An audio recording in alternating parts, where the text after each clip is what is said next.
ಎಲ್ರಿಗೂ ನಮಸ್ಕಾರ. Welcome to Bagur class YouTube channel. ನಾನು Ningappa D N. Last class ನಮಗೆ daily mentality classes in Kannada ಸೀರೀಸ್ನ 5ನೇ ದಿನ ಆಗಿತ್ತು. ಇಂದು 6ನೇ ದಿನ. 6ನೇ ದಿನದ ಮೊದಲ ಪ್ರಶ್ನೆ, ಒಂದು 6 ಸೆಂಟಿಮೀಟರ್ ಉದ್ದವಾದ ಲಂಬವನ್ನು ವೃತ್ತದ ಮಧ್ಯಭಾಗದಿಂದ 16 ಸೆಂಟಿಮೀಟರ್ ಉದ್ದದ ಜಾಕ್ಕೆ ಎಳೆಯಲಾಗುತ್ತದೆ. ವೃತ್ತದ ವ್ಯಾಸವನ್ನು ಕಂಡುಹಿಡಿಯಿರಿ ಅಂತ ಕೇಳಿದ್ದಾರೆ. ಸರ್ಕಲ್ಸ್ ಮೇಲಿನ ಪ್ರಶ್ನೆ ಇದು. ಅದಕ್ಕಿಂತ ಮುಂಚೆ ನಾವು ಸರ್ಕಲ್ನ ಬಗ್ಗೆ ಸ್ವಲ್ಪ ತಿಳ್ಕೊಂಡ್ಬಿಡೋಣ.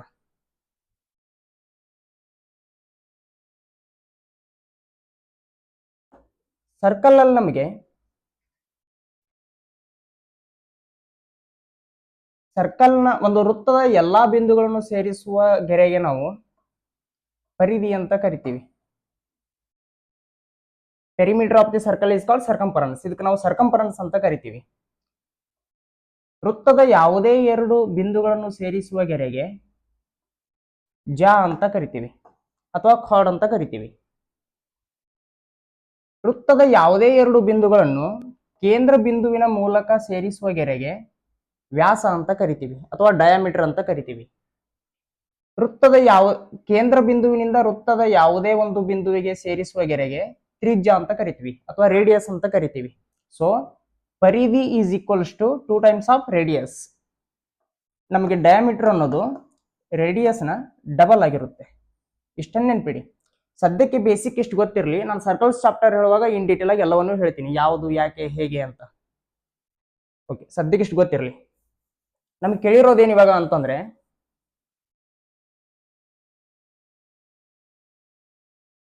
ಒಂದು ಸರ್ಕಲ್ ಇದೆ ಅಂತ.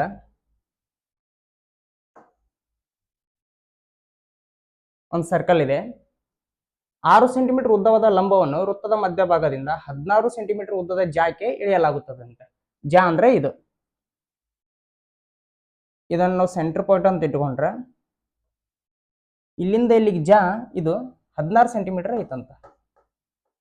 16 ಸೆಂಟಿಮೀಟರ್ ಐತಂತ. ವೃತ್ತದ ಮಧ್ಯಭಾಗದಿಂದ 16 ಸೆಂಟಿಮೀಟರ್ ಉದ್ದದ ಜಾಕ್ಕೆ ಇಳಿಯಲಾಗುತ್ತದೆ. ಯಾವುದನ್ನ? 6 ಸೆಂಟಿಮೀಟರ್ ಉದ್ದವಾದ ಒಂದು ಲೈನ್ ಅನ್ನ ಲಂಬವಾಗಿ ಎಳೆಯಲಾಗುತ್ತದೆ ಅಂತ, ಪರ್ಪೆಂಡಿಕ್ಯುಲರ್ ಆಗಿ ಎಳೆಯಲಾಗುತ್ತದೆ.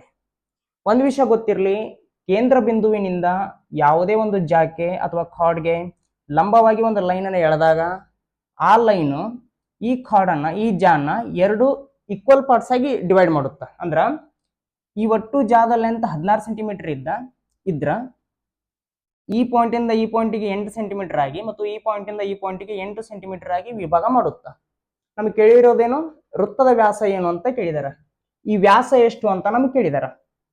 ಬನ್ನಿ, ಇದರ ಲೆಂತ್ ಒಟ್ಟು 6 ಸೆಂಟಿಮೀಟರ್ ಇದೆ. ಅವರೇ ಹೇಳಿರುವ ಹಾಗೆ ನಾವು ಇಲ್ಲಿಂದ ಇಲ್ಲಿಗಿರೋ ಡಿಸ್ಟೆನ್ಸ್ ಕಂಡು ಹಿಡ್ಕೊಂಡ್ಬಿಟ್ರ, ಅಂದ್ರೆ ರೇಡಿಯಸ್ ಕಂಡು ಹಿಡ್ಕೊಂಡ್ಬಿಟ್ರ, ಆಮೇಲೆ ನಾವು ವ್ಯಾಸವನ್ನು ಆರಾಮಾಗಿ ಕಂಡು ಹಿಡಿಬಹುದು. ಯಾಕೆ?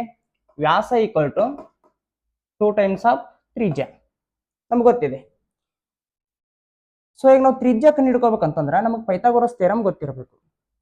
ಒಂದು ಲಂಬಕೋನ ತ್ರಿಭುಜದ ವಿಕರ್ಣದ ವರ್ಗವು ಉಳಿದೆರಡು ಬಾಹುಗಳ ವರ್ಗಗಳ ಮೊತ್ತಕ್ಕೆ ಸಮನಾಗಿರುತ್ತದೆ ಅಂತ ನಾವು ಸ್ಕೂಲ್ ಟೈಮ್ ಅನ್ನು ಕಲಿತಾ ಬಂದಿದ್ದೀವಿ.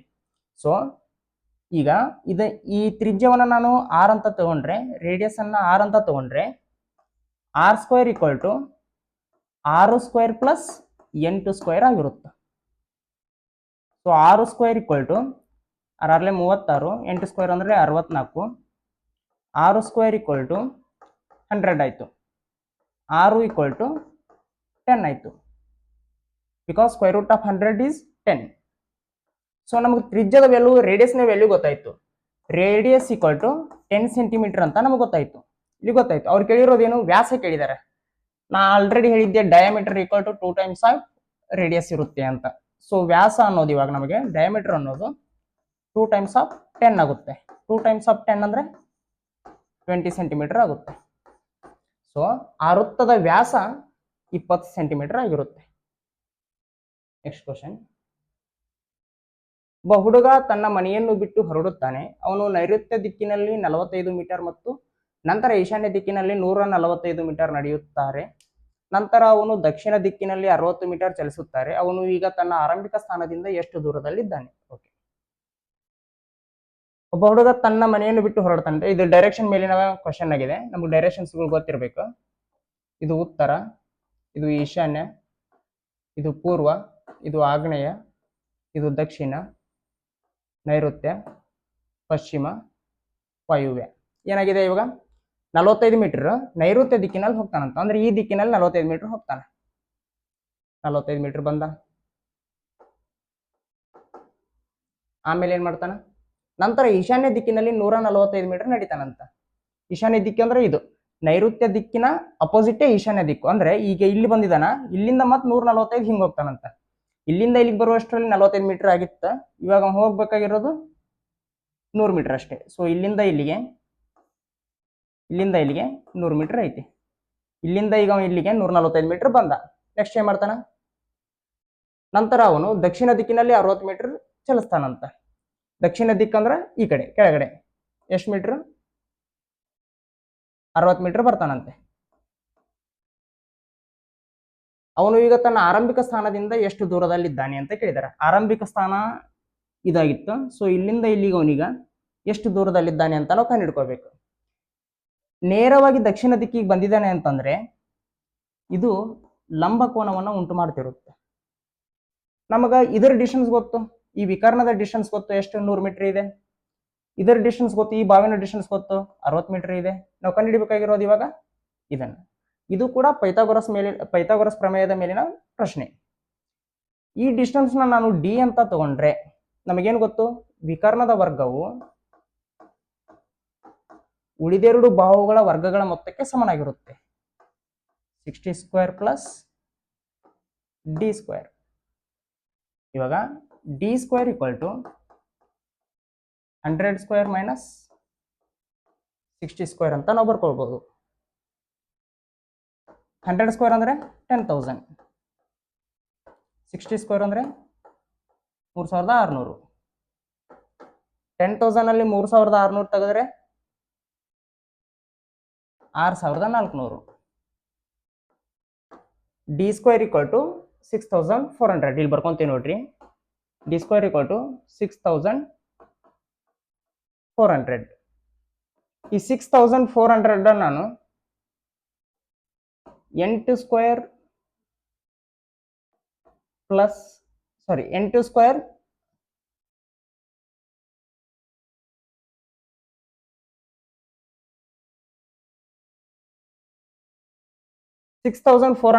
ನಾನು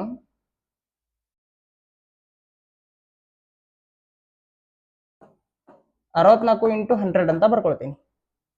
ಯಾಕೆ ಅಂತ ಗೊತ್ತಾಗುತ್ತೆ ಇವಾಗ. D equal to square root of 64 into 100. ನಮ್ಗೆ 64ರ ವರ್ಗಮೂಲ ಗೊತ್ತು ಎಷ್ಟು, 8. 100ರ ವರ್ಗಮೂಲ ಗೊತ್ತು ಎಷ್ಟು, 10. 8 ಇಂಟು 10 ಅಂದ್ರೆ 80. ಸೊ ಆರಂಭಿಕ ಸ್ಥಾನದಿಂದ ಇವಾಗ ಅವನು 80 ಮೀಟರ್ ದೂರದಲ್ಲಿದ್ದಾನ. ಇದು ಸ್ವಲ್ಪ ಟಫ್ ಆಗುತ್ತೆ ಅನ್ನೋದಾದ್ರೆ, ನಮ್ಮ ಸ್ಕೂಲ್ ಟೈಮ್ನಲ್ಲಿ ಅಲ್ಜಿಬ್ರಾದಲ್ಲಿ ನಾವು ಒಂದು ಇಕ್ವೇಶನ್ ಕಲ್ತಿದ್ದೀವಿ. ಏನಂತ ಕಲ್ತಿದ್ದೀವಿ, A plus B into A minus B equals to A square minus B square ಅಂತ ಕಲ್ತಿದ್ದೀವಿ. ತುಂಬಾ ಜನ ಕೇಳ್ತಾ ಇದ್ರು ಮ್ಯಾಥಮೆಟಿಕ್ಸ್ ರಿಯಲ್ ಲೈಫ್ನಲ್ಲಿ ಯೂಸೇ ಆಗಲ್ಲ, ಎಲ್ಲಿ ಯೂಸ್ ಆಗಲ್ಲ ಅಂತ. ಬಟ್ ಯೂಸ್ ಆಗುತ್ತೆ, ಯೂಸ್ ಆಗೋದು ಗೊತ್ತಿರಲ್ಲ ಅಷ್ಟೇ. ಇವಾಗ ಈ ಇಕ್ವೇಶನ್ ಅನ್ನು ನಾವು ಇಲ್ಲಿ ಯೂಸ್ ಮಾಡ್ಕೋಬಹುದು. ಯಾವ ರೀತಿ ಅಂತಂದ್ರೆ, 100 ಸ್ಕ್ವೇರ್ ಅನ್ನೋದು 100 ಅನ್ನೋದನ್ನ ನಾನು ಎ ಅಂತ ಕನ್ಸಿಡರ್ ಮಾಡ್ತೀನಿ, 60 ಅನ್ನೋದನ್ನ ಬಿ ಅಂತ ಕನ್ಸಿಡರ್ ಮಾಡಿದ್ರೆ ಇದನ್ನ ನಾನು ಯಾವ ರೀತಿ ಬರ್ಕೊಳ್ಬಹುದು, 100 square minus 60 square equals to 100 plus 60 into 100 minus 60 ಅಂತ ಕೂಡ ಬರ್ಕೊಳ್ಬಹುದು. ಇದನ್ನ ಬರ್ಕೊಂಡೆ ನಾ ಇವಾಗ.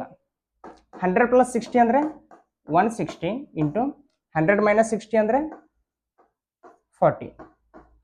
16 64, 2 0 0. ಸೊ ಇವಾಗ ಡಿ ಸ್ಕ್ವೇರ್ ಈಕ್ವಲ್ ಟು 6400 ಬಂತು. ಉಳಿದಿದ್ದ ಪ್ರೊಸೆಸ್ ಏನಿದೆ ಅದನ್ನೇ ಮಾಡೋದು. ಸೊ ನಮಗೆ ಆನ್ಸರ್ ಎಷ್ಟು, 80 ಮೀಟರ್. ಅರ್ಥ ಆಗಿದೆ ಅಂತ ಅನ್ಕೊಂತೀನಿ. Next question, 30 centimetre into 15 centimetre into 10 centimetre ಆಯಾಮದ ಇಟ್ಟಿಗೆಗಳನ್ನು ಬಳಸಿ 9 ಮೀಟರ್ ಉದ್ದ, 6 ಮೀಟರ್ ಎತ್ತರ ಮತ್ತು 20 ಸೆಂಟಿಮೀಟರ್ ದಪ್ಪದ ಗೋಡೆಯನ್ನು ನಿರ್ಮಿಸಬೇಕು. ಎಷ್ಟು ಇಟ್ಟಿಗೆಗಳು ಬೇಕಾಗುತ್ತವೆ ಅಂತ ನಮ್ಮ ಕ್ವಶನ್ ಕೇಳಿದ್ದಾರೆ. ಓಕೆ, ಒಂದು ವಿಷಯ ಗೊತ್ತಿರಲಿ, ಆಯತ ಅನ್ನೋದು 2 ಡೈಮೆನ್ಷನ್, ಬಟ್ ಕ್ಯೂಬಾಯ್ಡ್ ಅನ್ನೋದು 3 ಡೈಮೆನ್ಷನ್. ಆಯತಕ್ಕೆ ಉದ್ದ ಮತ್ತು ಅಗಲ ಇರುತ್ತೆ, ಬಟ್ ದಪ್ಪ ಇರಲ್ಲ. ಬಟ್ ಕ್ಯೂಬಾಯ್ಡ್ಗೆ ಈ ಮೂರು ಇರುತ್ತೆ. ಸೊ ನಾವು ಆಯತಕ್ಕೆ ವ್ಯಾಲ್ಯೂಮ್ ಹೇಳೋದಕ್ಕೆ ಬರಲ್ಲ, ಇರೋದೇ ಇಲ್ಲ. ಫಸ್ಟ್ ಆಫ್ ಆಲ್ ನಾನು ನಿಮ್ಗೆ ತೋರಿಸೋದಾದ್ರೆ, ಈ ಬುಕ್ಕಿನ ಈ ಕವರ್ ಅನ್ನೋದು 2 ಡೈಮೆನ್ಷನ್. ಇದಕ್ಕೆ ಉದ್ದ ಇಂಟು ಅಗಲ ಇರುತ್ತೆ, ಬಟ್ ಥಿಕ್ನೆಸ್ ಅನ್ನೋದಿರಲ್ಲ, ಇದ್ರೂ ನೆಗ್ಲಿಜಿಬಲ್. ಈ ಥಿಕ್ನೆಸ್ ಅನ್ನು ನಾವು ಮಲ್ಟಿಪ್ಲೈ ಮಾಡಿಬಿಟ್ರೆ ನಮಗೆ ವಾಲ್ಯೂಮ್ ಅನ್ನೋದು ಕೂಡ ನೆಗ್ಲಿಜಿಬಲ್ ಬರುತ್ತೆ. ಬಟ್ ಈ ಇಡೀ ಬುಕ್ಕಿಗೆ ವಾಲ್ಯೂಮ್ ಅನ್ನೋದು ಇರುತ್ತೆ, ಉದ್ದನೂ ಇದೆ, ಅಗಲನೂ ಇದೆ, ಥಿಕ್ನೆಸ್ ಅನ್ನೋದು ಕೂಡ ಇರುತ್ತೆ. ಯಾವುದೇ ಒಂದು ವಾಲ್ಯೂಮ್ನಲ್ಲಿ ಈಗ ಒಂದು ಕ್ಯೂಬಾಯ್ಡ್ ಇದೆ, ಇದು ಒಂದು ಕ್ಯೂಬಾಯ್ಡ್ ಇದೆ. ಇದರಲ್ಲಿ ನಾವು ಕ್ಯೂಬಾಯ್ಡ್ ಶೇಪಿನ ಚಾಕ್ಲೇಟ್ಸ್ಗಳನ್ನ ಹಾಕ್ಬೇಕಂತಂದ್ರೆ, ಒಂದು ವೇಳೆ ಇದು ನಾವು 100 ಸೆಂಟಿಮೀಟರ್ ಕ್ಯೂಬ್ ಇದೆ ಅಂತ ಇಟ್ಕೊಳ್ಳಿ. ಈ ಚಾಕ್ಲೇಟಿನ ವಾಲ್ಯೂಮ್ 1 ಸೆಂಟಿಮೀಟರ್ ಕ್ಯೂಬ್ ಇದೆ. 100 ಸೆಂಟಿಮೀಟರ್ ಕ್ಯೂಬ್ ವಾಲ್ಯೂಮ್ ಅನ್ನು ಹೊಂದಿರುವ ಈ ಕ್ಯೂಬಾಯ್ಡ್ನಲ್ಲಿ 1 ಸೆಂಟಿಮೀಟರ್ ಕ್ಯೂಬ್ ವಾಲ್ಯೂಮ್ ಹೊಂದಿರುವ ಈ ಚಾಕ್ಲೇಟ್ಗಳನ್ನ ಎಷ್ಟು ಚಾಕ್ಲೇಟ್ಗಳನ್ನ ಹಾಕ್ಬೋದು ಅಂತ ಕೇಳಿದಾಗ ನಾವು ಯಾವುದರಲ್ಲಿ ಹಾಕಬೇಕು ಅದು ಡಿವೈಡ್ ಬೈ ಯಾವುದನ್ನ ಹಾಕಬೇಕು ಮಾಡಿಬಿಟ್ರೆ ನಮ್ಗೆ ಎಷ್ಟು ಹಾಕ್ಬೋದು ಅನ್ನೋದು ಗೊತ್ತಾಗುತ್ತೆ. ಒಟ್ಟು 100 ಚಾಕ್ಲೇಟ್ಸ್ಗಳನ್ನ ನಾವು ಈ ಕ್ಯೂಬಾಯ್ಡ್ನಲ್ಲಿ ಹಾಕ್ಬೋದು. ಅದೇ ರೀತಿ ಒಂದು ಗೋಡೆ ಇದೆ, ಒಂದು ಗೋಡೆ ಕಟ್ಟಬೇಕಾಗಿದೆ. ಆ ಗೋಡೆಯ ಡೈಮೆನ್ಷನ್ಸ್ ಹೆಂಗಿರ್ಬೇಕಂತಂದ್ರೆ 30 centimetre into 15 centimetre into 10 centimetre, sorry ಅದಲ್ಲ, 6 metre into 9 metre into 20 centimetre thickness ಇರ್ಬೇಕು. 9 ಮೀಟರ್ ಉದ್ದ ಇರ್ಬೇಕು ಆ ಗೋಡೆದ್ದು, 6 ಮೀಟರ್ ಎತ್ತರ ಇರ್ಬೇಕು, ಮತ್ತು 20 ಸೆಂಟಿಮೀಟರ್ ದಪ್ಪ ಇರ್ಬೇಕಂತ ಆ ಗೋಡೆ. ಆ ರೀತಿಯ ಗೋಡೆ ಕಟ್ಟಬೇಕಂತಂದ್ರೆ ನಮ್ಗೆ 30 ಸೆಂಟಿಮೀಟರ್ ಉದ್ದ, 6 ಸೆಂಟಿಮೀಟರ್ ಎತ್ತರ ಮತ್ತು 10 ಸೆಂಟಿಮೀಟರ್ ದಪ್ಪವನ್ನು ಹೊಂದಿರುವ ಎಷ್ಟು ಇಟ್ಟಿಗೆಗಳು ಬೇಕು ಅಂತ ನಮ್ಗೆ ಕ್ವಶನ್ ಕೇಳಿದಾರೆ. ಯಾವ್ದನ್ನ ಮಾಡ್ಬೇಕು ನಾವು? ಗೋಡೆಯನ್ನ ಮಾಡ್ಕೋಬೇಕು. ಅದರ volume 9 metre into 6 metre into 20 centimetre. ಇದು ಮೀಟರ್ನಲ್ಲಿದೆ, ಈ ಥಿಕ್ನೆಸ್ ಅನ್ನೋದು ಸೆಂಟಿಮೀಟರ್ನಲ್ಲಿದೆ, ಇದು ಗಮನ ಇರಲಿ. ಡಿವೈಡ್ ಬೈ ಯಾವುದರಿಂದ ಮಾಡಬೇಕು? ಇಟ್ಟಿಗೆಯಿಂದ ಮಾಡಬೇಕು. ಯಾವುದನ್ನ ಮಾಡಬೇಕು ಡಿವೈಡ್ ಬೈ ಯಾವುದರಿಂದ ಮಾಡಬೇಕು ಅನ್ನೋದನ್ನ ನಾವು ಮಾಡಿಬಿಟ್ರೆ ನಮ್ಗೆ ಆನ್ಸರ್ ಸಿಗುತ್ತೆ. 30 centimetre into 15 centimetre into 10 centimetre. ಇದನ್ನು ಕ್ಯಾಲ್ಕುಲೇಷನ್ ಮಾಡಿದ್ರೆ ನಮ್ಗೆ ಆನ್ಸರ್ ಸಿಗುತ್ತೆ. ಬಟ್ ಇವೆರಡು ಮೀಟರ್ನಲ್ಲಿವೆ, ಉಳಿದಿದ್ದು ಎಲ್ಲ ಡೇಟಾಗಳು ಸೆಂಟಿಮೀಟರ್ನಲ್ಲಿವೆ. ಸೊ ಇವೆರಡನ್ನು ನಾವು ಸೆಂಟಿಮೀಟರ್ಗೆ ಕನ್ವರ್ಟ್ ಮಾಡ್ಕೊಬಿಡೋಣ.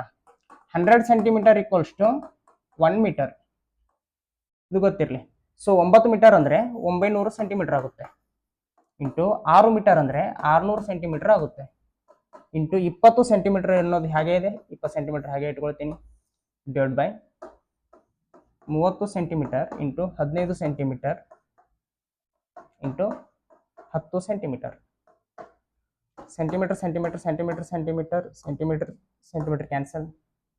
31 30, 33 90, 0 ಹಾಗೆ ಉಳಿತು. 15 1 15, 14 60, 0 ಹಾಗೆ ಉಳಿತು. 10 1 10, 12 20, 3 4 12, 12 24, ಇವು 2 0 2 0. ಸೊ ನಮಗೆ ಒಟ್ಟು ಇಟ್ಟಿಗೆಗಳು 2400 ಇಟ್ಟಿಗೆಗಳು ಬೇಕು. ಈ ಪ್ರಮಾಣದ ಈ ಡೈಮೆನ್ಷನ್ನ ಒಂದು ಗೋಡೆ ಕಟ್ಟೋದಕ್ಕೆ ನಮಗೆ 2400 ಇಟ್ಟಿಗೆಗಳು, ಈ ವಾಲ್ಯೂಮ್ ಅನ್ನು ಹೊಂದಿರುವ ಇಟ್ಟಿಗೆಗಳು ಬೇಕಾಗುತ್ತೆ. Next question.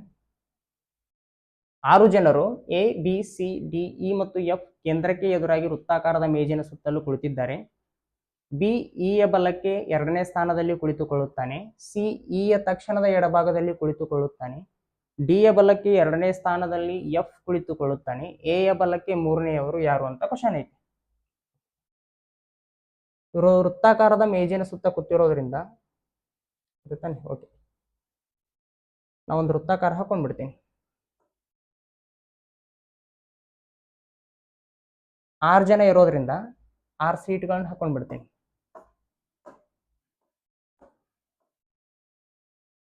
ಇವಾಗ ಬಿ ಇ ಯ ಬಲಕ್ಕೆ 2ನೇ ಸ್ಥಾನದಲ್ಲಿ ಕುಳಿತುಕೊಂಡಿದ್ದಾನಂತ. ಒಂದ್ ವೇಳೆ ಇ ಇಲ್ಲದಾನಂದ್ರ ಬಿ ಇದು ಮೊದಲನೇ ಬಲ, ಇದು 2ನೇ ಬಲ, ಬಿ ಇಲ್ಲಿ ಕುಳಿತಿರ್ತಾನ.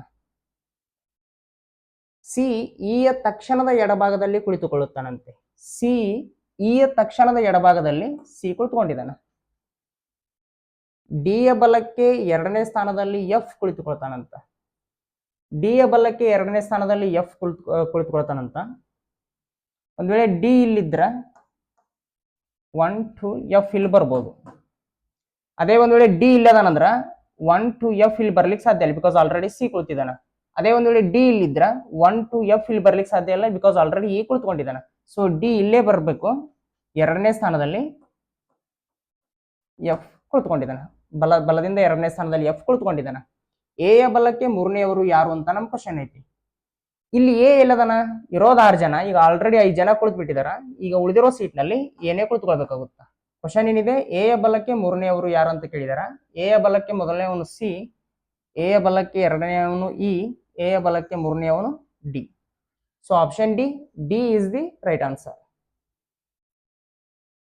ನೆಕ್ಸ್ಟ್ ಕ್ವಶನ್, ನಿಶ್ಚಲ ನೀರಿನಲ್ಲಿ ದೋಣಿಯ ವೇಗ ಗಂಟೆಗೆ 15 ಕಿಲೋಮೀಟರ್ ಮತ್ತು ಪ್ರವಾಹದ ವೇಗವು ಗಂಟೆಗೆ 5 ಕಿಲೋಮೀಟರ್ 15 ನಿಮಿಷಗಳಲ್ಲಿ ದೋಣಿಯು ಪ್ರವಾಹದ ಜೊತೆಗೆ ಪ್ರಯಾಣಿಸುವ ದೂರ ಕಿಲೋಮೀಟರ್ಗಳಲ್ಲಿ ಕೇಳಿದ್ದಾರೆ.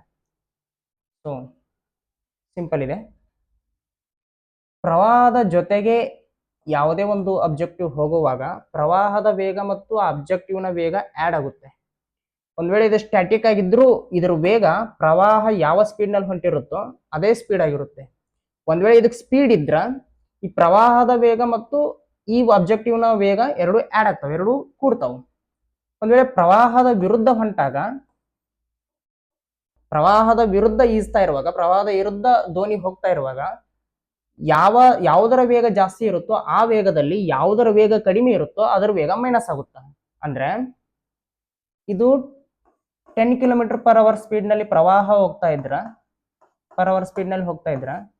ಒಂದ್ ವೇಳೆ ದೋಣಿ 20 ಕಿಲೋಮೀಟರ್ ಪರ್ ಅವರ್ ನಲ್ಲಿ ಹೋಗ್ತಾ ಇದ್ರ, ಇದರ ಅಪೋಸಿಟ್, ಪ್ರವಾಹದ ಅಪೋಸಿಟ್ ಹೋಗ್ತಾ ಇದ್ರ, ಅವಾಗ ಏನಾಗುತ್ತೆ, ಈ ದೋಣಿಯ ವೇಗದಲ್ಲಿ ಈ ಪ್ರವಾಹದ ವೇಗ ಮೈನಸ್ ಆಗುತ್ತೆ. 20ರಲ್ಲಿ 10 ಹೋದ್ರೆ ಉಳಿದಿರೋದು 10. ಅವಾಗ ದೋಣಿಯ ವೇಗ ಪ್ರತಿ ಅವರ್ಗೆ 10 ಕಿಲೋಮೀಟರ್ ಅಷ್ಟೇ ಆಗುತ್ತೆ. ಬಟ್ ಇವಾಗ ಏನಾಗಿದೆ, ಈ ದೋಣಿ ಪ್ರವಾಹದ ಜೊತೆಗೆ ಹೋಗ್ತಾ ಇರೋದ್ರಿಂದ ಈ ಪ್ರವಾಹದ ವೇಗ ಮತ್ತು ದೋಣಿಯ ವೇಗ ಎರಡು ಆಡ್ ಆಗ್ತವೆ. ಪ್ರವಾಹದ ವೇಗ ಎಷ್ಟಿದೆ, 15 ಕಿಲೋಮೀಟರ್ ಪರ್ ಅವರ್ ಇದೆ. ದೋಣಿಯ ವೇಗ ಎಷ್ಟಿದೆ, 5 ಕಿಲೋಮೀಟರ್ ಪರ್ ಅವರ್ ಇದೆ. ಟೋಟಲ್ ಆಗಿ ಎಷ್ಟಾಯ್ತು ವೇಗ, 20 ಕಿಲೋಮೀಟರ್ ಪರ್ ಅವರ್ ಆಯ್ತು. 20 ಕಿಲೋಮೀಟರ್ ಪರ್ ಅವರ್, ಇದರ ಅರ್ಥ ಏನು, 1 ಅವರ್ಗೆ 20 ಕಿಲೋಮೀಟರ್ ಹೋಗ್ತಾ ಇದೆ ಅಂತ ಅರ್ಥ. 1 ಅವರ್ಗೆ 60 ಮಿನಿಟ್ಸ್, ಓಕೆ, ಅಂದ್ರೆ 60 ನಿಮಿಷಕ್ಕೆ 20 ಕಿಲೋಮೀಟರ್ ಹೋಗ್ತಾ ಇದೆ ಅಂತ ಅರ್ಥ. ಅವ್ರು ಕೇಳಿರೋದೇನು, 15 ನಿಮಿಷಗಳಲ್ಲಿ ಎಷ್ಟು ದೂರ ಹೋಗಿರುತ್ತೆ ಅಂತ ಕೇಳಿದಾರೆ. 60 ನಿಮಿಷಕ್ಕೆ 20 ಕಿಲೋಮೀಟರ್ ಹೋಗ್ತಾ ಇದೆ ಅಂತಂದ್ರ ಅವ್ರು ಕೇಳಿರೋದು 15 ನಿಮಿಷ. 15 ನಿಮಿಷಕ್ಕೆ ಎಷ್ಟು ದೂರ ಹೋಗಿರುತ್ತೆ. 21 20, 23 60, 3 3, 3 15. ಸೊ 5 ಕಿಲೋಮೀಟರ್ 15 ನಿಮಿಷದಲ್ಲಿ ಪ್ರಯಾಣ ಮಾಡಿರುತ್ತೆ. Option B 5 kilometre is the right answer. Next question, B ಮತ್ತು ಸಿ ಸಹೋದರರಾಗಿದ್ದಾರೆ.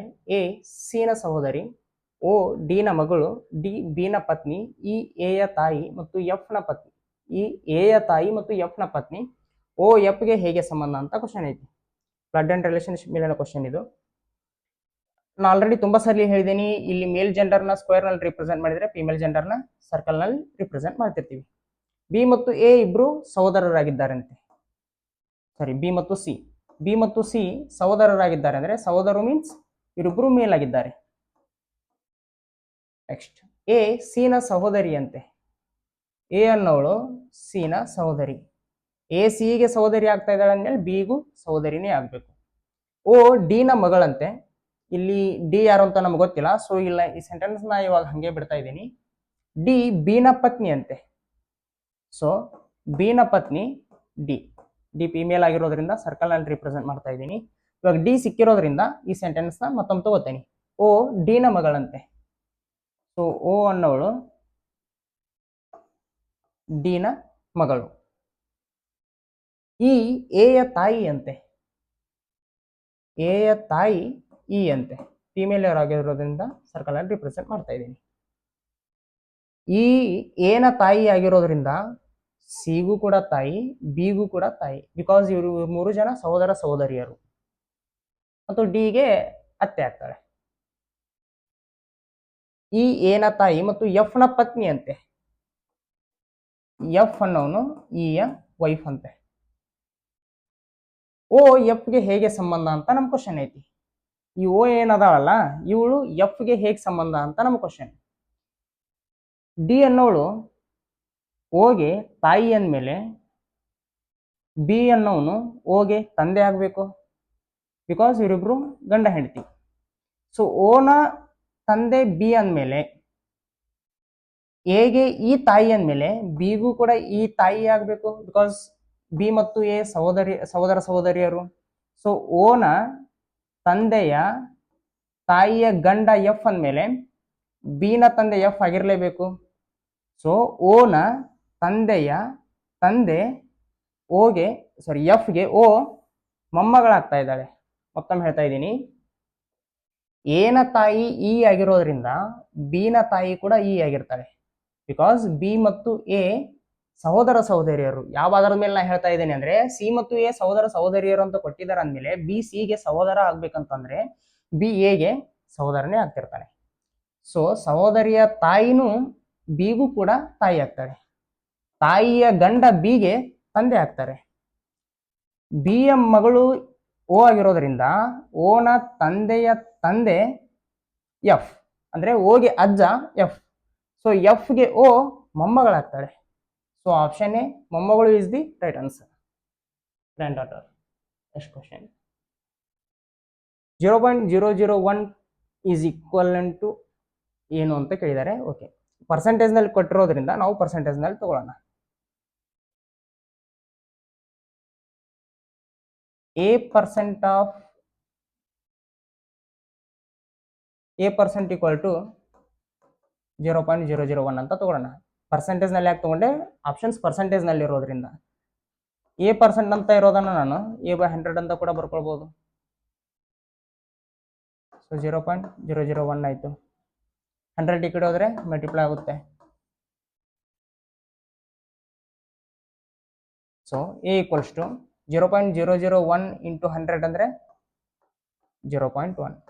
ಹೇಗೆ ಹೇಳ್ತಾ ಇದ್ದೀನಿ, ಒಂದು ಪಾಯಿಂಟ್ ಈ ಕಡೆ ಬಂದಂಗೆಲ್ಲ ಒಂದೊಂದು ಜೀರೋ ಕ್ಯಾನ್ಸಲ್ ಆಗುತ್ತೆ. ಯಾಕೆ ಕ್ಯಾನ್ಸಲ್ ಆಗುತ್ತೆ ಅಂತಂದರೆ, ಒಂದು ಪಾಯಿಂಟ್ ಈ ಕಡೆ ಬರೋದು ಯಾವಾಗ, 10 ಈ ಕಡೆನೂ 10 ಈ ಕಡೆನೂ 10 ಮಲ್ಟಿಪ್ಲೈ ಮಾಡಿದಾಗ ಈ 10 ಆ 10 ಕ್ಯಾನ್ಸಲ್ ಆದಾಗ ಈ ಜೀರೋ ಕ್ಯಾನ್ಸಲ್ ಆಗುತ್ತೆ. ಸೊ ಒಂದು ಪಾಯಿಂಟ್ ಈ ಕಡೆ ಬಂದಾಗ ಒಂದು ಜೀರೋ ಕ್ಯಾನ್ಸಲ್ ಆಯಿತು, ಇಲ್ಲಿದ್ದ ಪಾಯಿಂಟ್ ಈ ಕಡೆ ಬಂದಾಗ ಇನ್ನೊಂದು ಜೀರೋ ಕ್ಯಾನ್ಸಲ್ ಆಯಿತು. ಉಳಿದಿರೋದು ಎಷ್ಟು ಇವಾಗ 0.1. 0.1 ಇಂಟು 1 ಅಂದರೆ 0.1. ಸೊ ಎ ವ್ಯಾಲ್ಯೂ ಏನಾಯಿತು 0.1. A% ಈಕ್ವಲ್ ಟು 0.001 ಅಂದಮೇಲೆ 0.1% ಈಕ್ವಲ್ ಟು 0.001. ಸೊ ನಮಗೆ ಆನ್ಸರ್ ಏನು 0.1%. ಮತ್ತೊಮ್ಮೆ ಹೇಳ್ತೀನಿ, ಅಥವಾ ಆಪ್ಷನ್ಸ್ ಥ್ರೂನೇ ಮಾಡಿಬಿಡೋಣ, ಇದನ್ನೇ ಟ್ಯಾಲಿ ಮಾಡಿಬಿಡೋಣ. ಅವ್ರು ಏನು ಕೇಳಿದ್ದಾರೆ, ಯಾವ ಪರ್ಸೆಂಟ್ನ ವ್ಯಾಲ್ಯೂ 0.001 ಆಗಿರುತ್ತೆ ಅಂತ ಕೇಳಿದ್ದಾರೆ. ಇವಾಗ ನಾ ಏನಾದರೂ 10% ಅಂತ ತೊಗೊಂಡ್ರೆ ಆಪ್ಷನ್ ಎ ತೊಗೊಳ್ತೀನಿ ಮೊದಲು. 10% ಅಂತ ತೊಗೊಂಡ್ರೆ ಇದನ್ನು ನಾವು ಏನಂತ ಬರೀಬೋದು, 10/100 ಅಂತ ಕೂಡ ಬರೀಬೋದು. 10 10 10 100 1/10 ಅಂದರೆ 0.1. ಬಟ್ ಅಲ್ಲಿರೋದು 0.001. ಸೊ ಆಪ್ಷನ್ ಎ ಅನ್ನೋದು ನಮಗೆ ಆನ್ಸರ್ ಆಗಲ್ಲ. ಆಪ್ಷನ್ ಬಿ 1% ಅಂತ ತೊಗೊಂಡ್ರೆ ಈ 1% ಅಂತ ಇರೋದನ್ನು ನಾನು 1/100 ಅಂತ ಕೂಡ ಬರೀಬೋದು. 1/100 ಅಂದರೆ 0.01. ಬಟ್ ನಮಗೆ ಅಲ್ಲಿರೋದು 0.001. ಸೊ ಆಪ್ಷನ್ ಬಿನೂ ನಮಗೆ ಆನ್ಸರ್ ಅಲ್ಲ.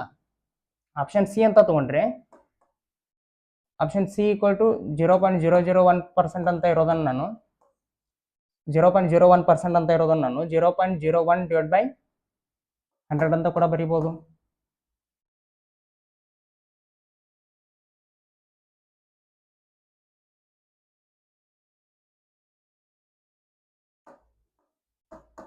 (0.01/100) ಅಂದರೆ 0.001 ಆಗುತ್ತೆ. ಸೊ ನಮಗಿರೋದು ಎರಡೇ ಜೀರೋ ಅದಾವ. ಇಲ್ಲಿ ಪಾಯಿಂಟ್ ಆದಮೇಲೆ 3 ಜೀರೋ ಬಂದು. ಸೊ ಈ ಆಪ್ಷನ್ ಸಿನೂ ಆನ್ಸರ್ ಆಗಲ್ಲ. ಆಪ್ಷನ್ ಡಿನ ಕನ್ಸಿಡರ್ ಮಾಡಿದರೆ 0.1% ಅಂತ ಇರೋದನ್ನು ನಾನು 0.1/100 ಅಂತ ಕೂಡ ಬರೀಬೋದು. 0.1/100 ಅಂದರೆ 0.001 ಆಗುತ್ತೆ. So option D 0.1% is the right answer. 0.1% ಅಂದ್ರೂ ಒಂದೇ, 0.001 ಅಂದ್ರೂ ಒಂದೇ. Next question. Okay, letter series ಮೇಲಿನ ಕ್ವಶನ್ ಇದು. ZAUFP ಆದಮೇಲೆ ಯಾವ ಲೆಟರ್ ಬರುತ್ತೆ ಅಂತ ನಮ್ಮ ಕ್ವಶನ್ ಕೇಳಿದಾರೆ. ಲೆಟರ್ ಸೀರೀಸ್ ಮೇಲಿನ ಪ್ರಾಬ್ಲಮ್ಗಳನ್ನ ನಾವು ಸಾಲ್ವ್ ಮಾಡ್ಬೇಕಂತಂದ್ರೆ ಇಂಗ್ಲೀಷ್ ಅಲ್ಫಾಬೆಟ್ನಲ್ಲಿ ಯಾವ ಲೆಟರು ಎಷ್ಟನೇ ಸ್ಥಾನದಲ್ಲಿ ಬರುತ್ತೆ ಅನ್ನೋದು ನಮ್ಗೆ ಗೊತ್ತಿರಬೇಕಂತ ನಾನು ತುಂಬ ಸರಿ ಹೇಳಿದ್ದೀನಿ. ಜೆಡ್ ಅನ್ನೋದು ಇಂಗ್ಲೀಷ್ ಅಲ್ಫಾಬೆಟ್ನಲ್ಲಿ 26ನೇ ಅಕ್ಷರ, ಎ ಅನ್ನೋದು ಮೊದಲನೇ ಅಕ್ಷರ, ಯು ಅನ್ನೋದು 21ನೇ ಅಕ್ಷರ, ಎಫ್ ಅನ್ನೋದು 6ನೇ ಅಕ್ಷರ, ಪಿ ಅನ್ನೋದು 16ನೇ ಅಕ್ಷರ, ನೆಕ್ಸ್ಟ್ ಯಾವ ಲೆಟರ್ ಬರುತ್ತೆ, ನೆಕ್ಸ್ಟ್ ಯಾವ ಅಕ್ಷರ ಬರುತ್ತೆ. ಇಲ್ಲಿ ಒಂದ್ಸಲ ಡಿಕ್ರೀಸ್ ಆಗಿದೆ, ಆಮೇಲೆ ಇನ್ಕ್ರೀಸ್ ಆಗಿದೆ, ಆಮೇಲೆ ಡಿಕ್ರೀಸ್ ಆಗಿದೆ, ಆಮೇಲೆ ಇನ್ಕ್ರೀಸ್ ಆಗಿದೆ. ಈ ತರ ಸಿರೀಸ್ ಬಂದಾಗ ಏನ್ ಹೇಳಿದ್ದೆ ನಾನು, ಅಲ್ಟರ್ನೇಟಿವ್ ಟರ್ಮ್ಗಳ ಡಿಫ್ರೆನ್ಸ್ ತಗೊಂಡು ನೋಡ್ಬೇಕು ಅಂತ ಹೇಳಿದ್ದೆ. ಅದೇ ಕರೆಕ್ಟ್ ಅಂತ ಹೇಳಲ್ಲ ನಾನು, ಬಟ್ ಫಸ್ಟ್ ಅಪ್ರೋಚ್ ನಮ್ದು ಯಾವಾಗ್ಲೂ ಆ ರೀತಿ ಇರಬೇಕು. 26 ಮತ್ತು 21ಕ್ಕೆ ನಮಗೆ ಡಿಫ್ರೆನ್ಸ್ 5 ಇದೆ. 26ರಲ್ಲಿ 5 ಮೈನಸ್ ಮಾಡಿದಾಗ 21 ಬರುತ್ತೆ. 21ಕ್ಕೂ ಮತ್ತು 16ಕ್ಕೂ ಡಿಫ್ರೆನ್ಸ್ 5 ಇದೆ. 21ರಲ್ಲಿ 5 ಮೈನಸ್ ಮಾಡಿದಾಗ 16 ಬರುತ್ತೆ. ನೆಕ್ಸ್ಟ್ 1 ಮತ್ತು 6 ನಡುವಿನ ಡಿಫ್ರೆನ್ಸ್ 5 ಇದೆ. 1ಕ್ಕೆ 5ಅನ್ನ ಆ್ಯಡ್ ಮಾಡಿದಾಗ 6 ಬರುತ್ತೆ. ಸೊ ಇವಾಗ ನಮಗೆ ನೆಕ್ಸ್ಟ್ ಲೆಟರ್ ಯಾವುದೊಂದು ಗೊತ್ತಾಗಬೇಕಂತಂದ್ರೆ 6ಕ್ಕೆ 5ಅನ್ನ ನಾವು ಆ್ಯಡ್ ಮಾಡಬೇಕಾಗುತ್ತೆ. 6ಕ್ಕೆ 5ಅನ್ನ ಆ್ಯಡ್ ಮಾಡಿದಾಗ ನಮಗೆ 11 ಆಗುತ್ತೆ. ಇಂಗ್ಲಿಷ್ ಅಲ್ಫಾಬೆಟ್ನಲ್ಲಿ 11ನೇ ಅಕ್ಷರ K. So option A, K is the right answer. Next question, ಲೇಖನಗಳ ಸೆಲ್ಲಿಂಗ್ ಪ್ರೈಸ್ ಮತ್ತು ಕಾಸ್ಟ್ ಪ್ರೈಸ್ ನಡುವಿನ ಅನುಪಾತ 5:4. ಲೇಖನಗಳ ಮೇಲಿನ ಲಾಭದ ಶೇಕಡವನ್ನು ಕಂಡುಹಿಡಿಯಿರಿ ಅಂತ ಕೇಳಿದ್ದಾರೆ. ಸಿಂಪಲ್ ಇದೆ. ಕಾಸ್ಟ್ ಪ್ರೈಸ್ 4 ಇದೆ, ಸೆಲ್ಲಿಂಗ್ ಪ್ರೈಸ್ 5 ಇದೆ. ಅಂದ್ರೆ ಯಾವುದೇ ಒಂದು ಪ್ರಾಡಕ್ಟ್ನ ತಯಾರು ಮಾಡ್ಬೇಕಾದ್ರೆ ಅವ್ನ ಖರ್ಚು ಎಷ್ಟು ಬಂದೈತಿ, 4 ಬಂದೈತಿ. ಮಾರ್ಕೆಟ್ನೆಲ್ಲ 5 ರೂಪಾಯಿಗೆ ಮಾರ್ಯಾನ. 4ಕ್ಕೆ ರೆಡಿ ಮಾಡಿ 5ಕ್ಕೆ ಮಾರ್ಯಾನ ಅಂದ್ರೆ 1 ಲಾಭ ಆಯ್ತು ಅಂತ ಅರ್ಥ. ಎಷ್ಟಕ್ಕೆ? 4ಕ್ಕೆ. 4 ಯೂನಿಟ್ಗೆ 1 ಯೂನಿಟ್ ಲಾಭ ಆಗ್ತಾ ಇದೆ ಅಂದ್ರೆ ಶೇಕಡದಲ್ಲಿ ಕೇಳಿರೋದ್ರಿಂದ 100ಕ್ಕೆ ಎಷ್ಟು ಅಂತ ನಾವು ಕಂಡುಹಿಡ್ಕೊಳ್ಬೇಕು. 100/4 ಅಂದ್ರೆ 25%. So option B 25% is the right answer. Next question, ನಿರ್ದಿಷ್ಟ ಕೋಡ್ನಲ್ಲಿ ಕೋಡಿಂಗ್ ಆ್ಯಂಡ್ ಡಿಕೋಡಿಂಗ್ ಇದು. ನಿರ್ದಿಷ್ಟ ಕೋಡ್ನಲ್ಲಿ ಮಹೇಶ್ ಅನ್ನು HSEHAM ಎಂದು ಬರೆದರೆ ಆ ಕೋಡ್ ಭಾಷೆಯಲ್ಲಿ ಮ್ಯಾನೇಜರ್ ಅನ್ನು ಹೇಗೆ ಬರೆಯಲಾಗುತ್ತದೆ ಅಂತ ನಮ್ಮ ಕ್ವಶನ್ ಐತಿ. ಸೊ ನೋಡಿದ ತಕ್ಷಣ ಗೊತ್ತಾಗುತ್ತೆ, ಮಹೇಶ್ ಅನ್ನೋ ಹೆಸರಲ್ಲಿರುವ ಸ್ಪೆಲ್ಲಿಂಗ್ ಅನ್ನೇ ಉಲ್ಟಾ ಬರೆದಿದ್ದಾರೆ. ನಾವು ಅಷ್ಟೇ ಬರ್ಕೊಂಡ್ಬಿಟ್ರೆ ನಮ್ಗೆ ಆನ್ಸರ್ ಗೊತ್ತಾಗ್ಬಿಡುತ್ತೆ. So REGANAM option A is the right answer. Simple ಇದೆ. ನೆಕ್ಸ್ಟ್ ಕ್ವಶನ್, 20% ಮತ್ತು 15% ಅನುಕ್ರಮ ರಿಯಾಯಿತಿಗಳನ್ನು ಅನುಮತಿಸಿದರೆ ಒಂದು ಲೇಖನದ ಮಾರಾಟದ ಬೆಲೆಯು 3060 ಆಗುತ್ತದೆ. ಗುರುತಿಸಲಾದ ಬೆಲೆ ಏನು ಅಂತ ನಮ್ಮ ಕ್ವಶನ್ ಐತಿ. ಓಕೆ, ಒಂದು ಲೇಖನ 20% ಡಿಸ್ಕೌಂಟ್ ಅದಾದ್ಮೇಲೆ ಮತ್ತೆ 15% ಡಿಸ್ಕೌಂಟ್ ಕೊಟ್ಟ ಮೇಲೆ ಆ ಲೇಖನದ ಬೆಲೆ 3060 ಆಗಿದೆ. ಹಾಗಾದ್ರೆ ಏನು ಅದರ ಗುರುತಿಸಲಾದ ಬೆಲೆ ಎಷ್ಟು ಅಂತ, ಮಾರ್ಕೆಟ್ ಪ್ರೈಸ್ ಎಷ್ಟು ಅಂತ ನಮ್ಮ ಕ್ವಶನ್ ಕೇಳಿದಾರೆ. ಅದರ ಮಾರ್ಕೆಟ್ ಪ್ರೈಸ್ ನಾನು MP ಅಂತ ತಗೋತೇನೆ. MP stands for market price. ಮೊದಲು 20% ಡಿಸ್ಕೌಂಟ್ ಕೊಟ್ಟಿದ್ರು. 20% ಅನ್ನೋದನ್ನ ನಾನು 20/100 ಅಂತ ಕೂಡ ಬರ್ಕೊಳ್ಬಹುದು. ಅಂದ್ರೆ 100ಕ್ಕೆ 20 ಡಿಸ್ಕೌಂಟ್ ಕೊಟ್ಟಿದ್ರು ಅಂತ. 100ಕ್ಕೆ 20 ಡಿಸ್ಕೌಂಟ್ ಕೊಟ್ಟಿದ್ದಾರೆ ಅಂದ್ರೆ 100ಕ್ಕೆ 80 ಮಾರಿದ್ದಾರೆ ಅಂತ ಅರ್ಥ. ಸೊ ಇದನ್ನ 80/100 ಅಂತ ಬರ್ಕೊಂತೇನೆ. ನೆಕ್ಸ್ಟ್ ಏನ್ ಮಾಡಿದ್ರು, ನೆಕ್ಸ್ಟ್ ಮತ್ತೆ 15% ಡಿಸ್ಕೌಂಟ್ ಕೊಟ್ಟರು. 15% ಡಿಸ್ಕೌಂಟ್ ನಾನು 15/100 ಅಂತ ಬರ್ಕೊಂತೇನೆ. ಅಂದ್ರೆ 100ಕ್ಕೆ 15 ಡಿಸ್ಕೌಂಟ್ ಕೊಟ್ಟರು ಅಂತ ಅರ್ಥ. 100ಕ್ಕೆ 15 ಡಿಸ್ಕೌಂಟ್ ಕೊಟ್ರೆ 85ಕ್ಕೆ ಮಾರಿದ್ರು ಅಂತ ಅರ್ಥ. 100ಕ್ಕೆ ಹಾಗೆ ಮಾರಿದಾಗ ಅದ್ರ ಬೆಲೆ ಎಷ್ಟಾಗುತ್ತಾ? 3060 ಆಗುತ್ತೆ. ಅದ್ರ ಬೆಲೆ ಅವಾಗ 3060 ಆಗುತ್ತಾ. ಹಾಗಾದ್ರೆ ಅದ್ರ ಮಾರ್ಕೆಟ್ ಪ್ರೈಸ್ ಎಷ್ಟು, ನಮೂದಿಸಿದ ಬೆಲೆ ಎಷ್ಟು ಅಂತ ನಮ್ಮ ಕ್ವಶನ್ ಕೇಳಿದ್ರೆ ಕಂಡುಹಿಡಿಯೋಣ. 24 80, 25 100, 5 17 85, 5 20 100, 4 1 4, 4 5 20, 17 1 17, 17 1 17, 30ರಲ್ಲಿ 17 ಮೈನಸ್ ಮಾಡಿದ್ರೆ 13 ಉಳಿತು, 136 ಆಯಿತು. 17 8 136, 0 0, 180 ಆಯಿತು. 5 5 25. ಸೊ 25 × 180 ಮಾಡಿದ್ರೆ ನಮಗೆ ಮಾರ್ಕೆಟ್ ಪ್ರೈಸ್ ಎಷ್ಟು ಅಂತ ಗೊತ್ತಾಗ್ಬಿಡುತ್ತೆ. 25 × 180, 25 0 0, 25 8 200. ಸೊ 20 ಕ್ಯಾರಿ ಆಗುತ್ತೆ. 25 1 25, 25 + 20 ಅಂದ್ರೆ 45. ಸೊ ಅದರ ಮಾರ್ಕ್ ಪ್ರೈಸ್ ಎಷ್ಟು? 4500. ಅದರ ಮಾರ್ಕ್ ಪ್ರೈಸ್ 4500 ಇತ್ತು. ನಮೂದಿತ ಬೆಲೆ 4500 ಇತ್ತು. ಈ 4500ರಲ್ಲಿ ಮೊದಲು 20% ಡಿಸ್ಕೌಂಟ್ ಕೊಟ್ಟರು. ಆಮೇಲೂ ಅದು ವ್ಯಾಪಾರ ಆಗಲಿಲ್ಲ. ಮತ್ತೆ ಮಾಡಿದ್ರು 15% ಡಿಸ್ಕೌಂಟ್ ಕೊಟ್ಟರು. ಅವಾಗ ಅದ್ರ ಬೆಲೆ 3060 ಆಯಿತು. ನೆಕ್ಸ್ಟ್ ಕ್ವಶನ್, ಸುಮಿತ್ ಮತ್ತು ಅಮಿತ್ ಅವರ ಪ್ರಸ್ತುತ ವಯಸ್ಸಿನ ಅನುಪಾತವು 3:4 ಆಗಿದೆ. ಸುಮಿತ್ ಅವರ ವಯಸ್ಸು 20 ವರ್ಷಗಳ ನಂತರ 62 ವರ್ಷಗಳು ಆಗಿದ್ದಾರೆ. ಅಮಿತ್ ಅವರ ಪ್ರಸ್ತುತ ವಯಸ್ಸು ಎಷ್ಟು ಅಂತ ಕೇಳಿದಾರೆ, ಬಟ್ ಆಪ್ಷನ್ಸ್ ಕೊಟ್ಟಿಲ್ಲ, ಆಪ್ಷನ್ಸ್ಗಳು ಬೇಕಾಗಿಲ್ಲ. ಓಕೆ, ರೇಷಿಯೋ ಮೇಲಿನ ಕ್ವಶನ್ ಇದು. ಸುಮಿತ್ ಮತ್ತು ಅಮಿತ್ನ ಪ್ರಸ್ತುತ ವಯಸ್ಸು ಎಷ್ಟಿದೆ? ಸುಮಿತ್ ಮತ್ತು ಅಮಿತ್ನ ಪ್ರಸ್ತುತ ವಯಸ್ಸು 3:4 ನಲ್ಲಿದೆ.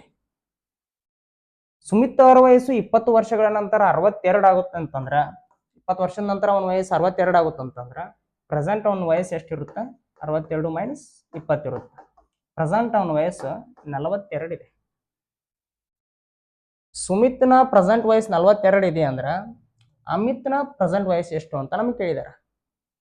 ಸುಮಿತ್ ಒಂದು ವಯಸ್ಸು ಇವಾಗ ಪ್ರಸ್ತುತ 3 ಯೂನಿಟ್ ಇದೆ, ಅಮಿತ್ ಒಂದು 4 ಯೂನಿಟ್ ಇದೆ. ಈ 3 ಯೂನಿಟ್ ಅನ್ನೋದೇ 42 ಆಗಿದೆ.